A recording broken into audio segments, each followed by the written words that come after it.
Sama-sama po natin itaguyod ang ating mga dikhain, hindi lamang para sa ating mga barangay, kundi po para sa ating lalawigan. Patuloy po tayong magsilbing inspirasyon at katuwang ng ating mga kababayan. Maraming salamat po sa inyong lahat. Sa ating mga Bulakenyong taas noong naglilingkod para sa dakilang lalawigan ng Bulacan. Di po ba tunay na napakasarap sa pakiramdam ang maging isang Bulakenyo? Ang Bulakenyo ay napakamapagmahal. Sapagkat parte po tayo ng karangalang ito, saan man tayo dalhin ang tadhana, ay nananalaytay sa ating ugat ang dugo ng pagiging isang Bulakenyo.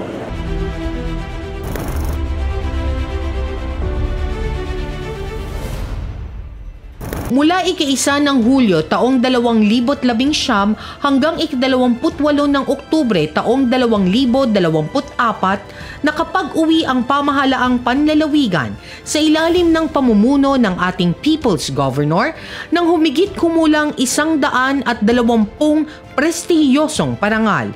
Ang mga karangalang ito ay patunay ng masigasig na pagsusumikap at kahusayan ng Bulacan sa iba't ibang larangan, bilang pagkilala sa patuloy nitong pag-unlad at dedikasyon sa serbisyo para sa bawat Bulakenyo.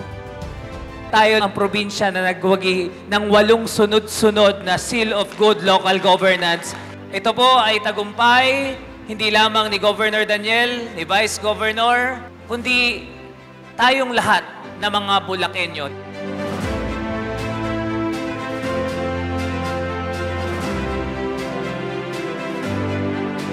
My dear public servants, ang araw na ito hindi lamang para iulat ang ating mga gagawa.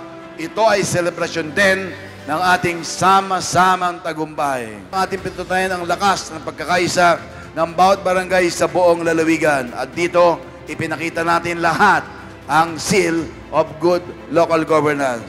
Sa ika-8 sunod-sunod na taon, mula po kinilala ang lalawigan ng Bulacan sa isang mahusay, matapat, at mapanagutang pamamahala.